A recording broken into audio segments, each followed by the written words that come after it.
আপনারা শুনছেন radio Nalta 99.2 FM।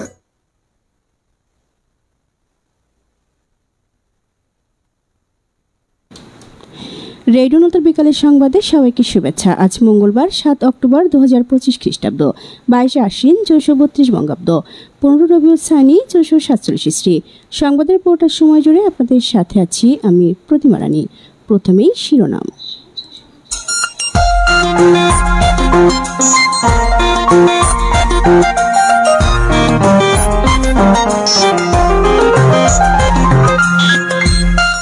ফেব্রুয়ারি নির্বাচন নিয়ে শঙ্কা নেই, তবে সুষ্ঠু ভোটের জন্য সংস্কার প্রয়োজন বললেন জামায়াতে ইসলামী নায়েবী আমির ডাক্তার তাহের। শ্যামনগর ইসলামী ব্যাংকে অবৈধভাবে কর্মী নিয়োগ নিয়ে মানববন্ধন পালিত। দল হিসেবে আওয়ামী লীগের বিচারে তদন্ত শুরু, কর্মকর্তা নিয়োগ। অন্তর্বর্তী সরকারের সফলতা চান তারেক রহমান। যুক্তরাষ্ট্রের সঙ্গে আলোচনায় কোনো পরিকল্পনা নেই ইরানের। আন্তর্জাতিক মহলের নিষ্ক্রিয়তার সুযোগে মানবাধিকার কর্মীদের বন্দী করে ইসরায়েলের সুইডেনের আলোচিত পরিবেশবিদ গ্রেটা থুনবার্গ। ভারত সিরিজের জন্য অস্ট্রেলিয়ার দল ঘোষণা, দলে নেই 2 বড় তারকা। বাংলাদেশের বিপক্ষে ম্যাচ খেলতে ঢাকায় হংকং। সবশেষে থাকছে সাতক্ষীরা জেলার আবহাওয়া বার্তা।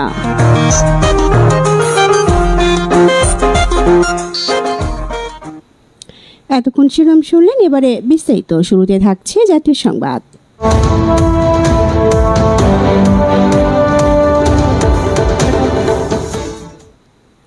ফেব্রুয়ারি নির্বাচন নিয়ে শঙ্কা নেই, তবে সুষ্ঠু ভোটের জন্য সংস্কার প্রয়োজন বললেন জামায়াতে ইসলামী নায়েবী আমির ডাক্তার তাহের। ফেব্রুয়ারি নির্বাচন নিয়ে সংজ্ঞা নেই, তবু সুষ্ঠু ভোটের জন্য জুলাই সনদসহ সংস্কার প্রয়োজন বলে মন্তব্য করেছেন জামায়াতে ইসলামী নায়েবী আমির ডাক্তার সৈয়দ আবদুল্লাহ মোহাম্মদ তাহের। উপদেষ্টা সফর সঙ্গী হিসেবে জাতিসংঘের সফর শেষে আজ সকালে হজরত শাহজালাল আন্তর্জাতিক বিমানবন্দরে ভিআইপি গেটে সাংবাদিকদের প্রশ্নের উত্তরে এ মন্তব্য করেন তিনি। এ সময় রাজনৈতিক দলগুলো যে ঐক্যবদ্ধ আছে তার অন্যতম উদাহরণ প্রধান উপদেষ্টার সাথে রাজনৈতিক দলগুলোর নেতাদের জাতিসংঘ সফর বলেও জানান তিনি।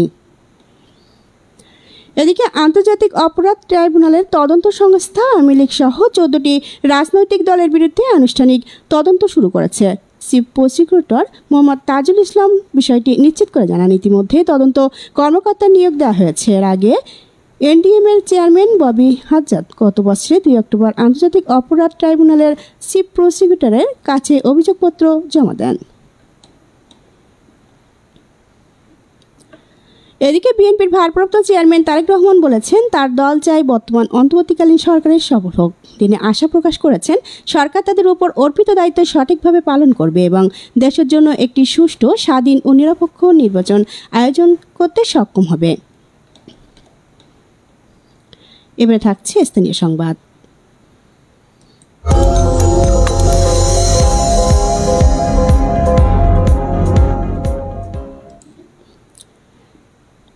শ্যামনগরে ইসলামী ব্যাংকে অবৈধভাবে কর্মী নিয়োগ নিয়ে মানববন্ধন পালিত।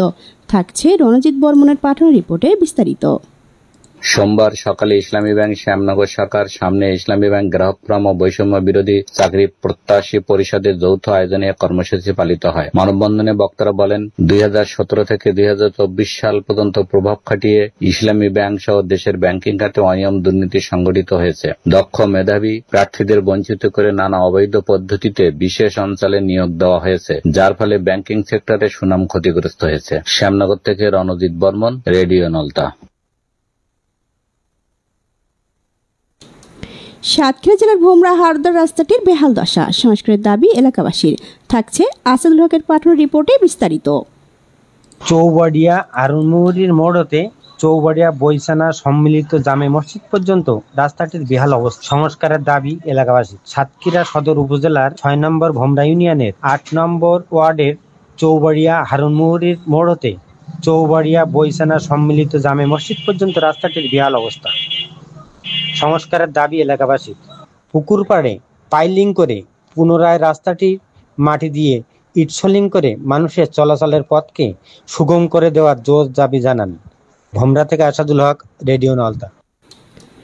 কালীগঞ্জে শারদীয় দুর্গাপূজা শেষে সাংবাদিকদের সাথে মত বিনিময় করলেন নির্বাহী অফিসার।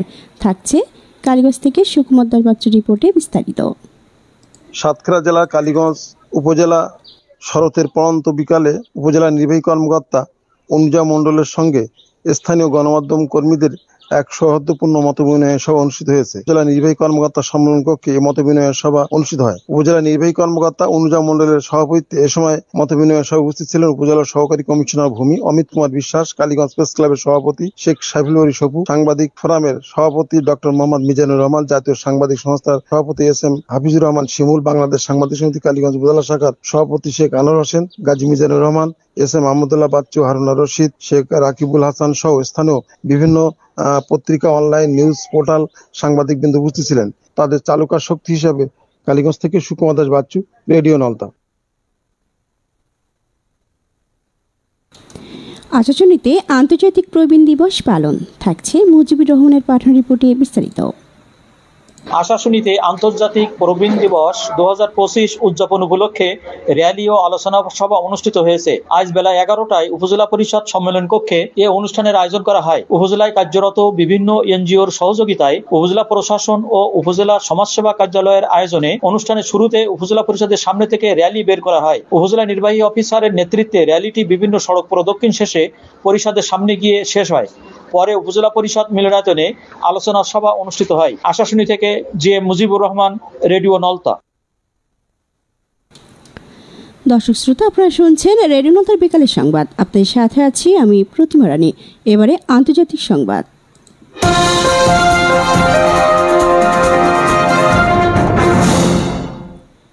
বর্তমান পরিস্থিতিতে যুক্তরাষ্ট্রের সঙ্গে কোনো আলোচনায় বসার পরিকল্পনা নেই তেহরানের বলে মন্তব্য করেছেন ইরানের পররাষ্ট্র মন্ত্রণালয়ের মুখপাত্র ইসমাইল বাঘি। সাপ্তাহিক সংবাদ সম্মেলনে বাঘি জানেন, পারমাণবিক ইস্যুতে ইউরোপের 3টি দেশের সাম্প্রতিক পদক্ষেপ ভবিষ্যতের আলোচনার দিক নির্দেশনা সম্পূর্ণভাবে বদলে দিয়েছে। যুক্তরাজ্য, ফ্রান্স ও জার্মানির আচরণ কেবল দায়িত্বহীনতাই নয়, বরং আলোচনার পরিবেশকে বাধাগ্রস্ত করছে। এদিকে আজ গাজা ইসরায়েলি সামরিক আগ্রাসনের 2 বছর পূর্ণ হলো। এখন থেকে ঠিক 2 বছর আগে 2023 সালের 7 অক্টোবর হামাস ও তাদের আরও কয়েকটি মিত্র ফিলিস্তিনি সশস্ত্র গোষ্ঠী কয়েক ইসরায়েলের দশক ধরে চলা দখলদারিত্ব, নিপীড়ন ও গণহত্যা জবাবে অপারেশন আল আসকা স্টর্ম নামে আকস্মিক হামলা চালায়। এবার থাকছে খেলাধুলার সংবাদ।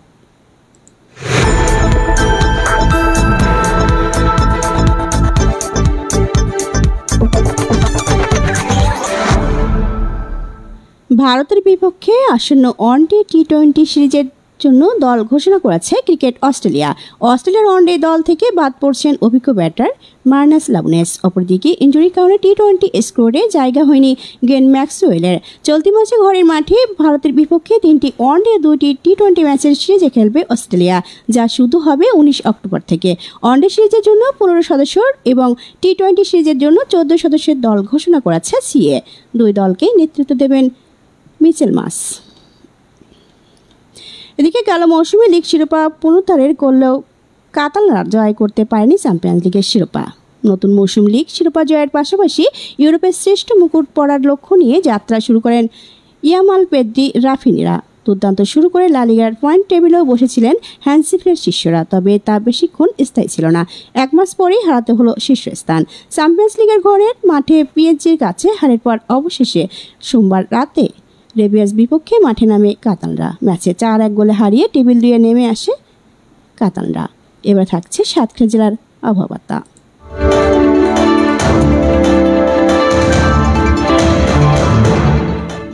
বাংলাদেশ আবহাওয়া দপ্তর অনলাইন থেকে প্রাপ্ত তথ্যে জানানো যাচ্ছে যে সাতক্ষীরা দিনের বেলায় সর্বোচ্চ তাপমাত্রা 32 ডিগ্রি সেলসিয়াস, রাতের বেলায় সর্বনিম্ন তাপমাত্রা হতে পারে 23 ডিগ্রি সেলসিয়াস। আজ দিনের বেলায় দক্ষিণ পশ্চিম দিক থেকে ঘন্টায় সর্বোচ্চ 6 কিলোমিটার বেগে বাতাস বইতে পারে। রাতের বেলা দক্ষিণ পশ্চিম দিক থেকে সর্বোচ্চ 11 কিলোমিটার বেগে বাতাস বইতে পারে। আজ দিনের বেলায় বাতাসের আর্দ্রতার পরিমাণ 80%, রাতের বেলায় 100% সম্ভাবনা রয়েছে। আর সূর্যোদয় হয়েছিল ভোর 5টা 57 মিনিটে। সূর্য অস্ত যাবে সন্ধ্যা 5টা 46 মিনিটে। শেষ হলো রেডিও নলতার বিকালের সংবাদ। এতক্ষণ সংবাদ উপস্থাপনায় ছিলাম প্রতিমা রানী। সংবাদ প্রযোজনায় মোহাম্মদ রবিউল ইসলাম, তথ্য সমন্বয় আব্দুল সালাম, সার্বিক ব্যবস্থাপনায় মামুন হোসেন। রেডিও নলতার সংবাদ বিশ্বের যে কোনো প্রান্ত থেকে শুনতে ভিজিট করুন www.radionalta.com। এছাড়া সরাসরি ফেসবুক পেজে দেখতে ভিজিট করুন www.facebook.com/radionalta। এতক্ষণ আমাদের সাথে থাকার জন্য সকলকে ধন্যবাদ। আমাদের পরবর্তী সংবাদ রাত 9টায় শোনার আমন্ত্রণ রইল। বাংলাদেশ চিরজীবী হোক।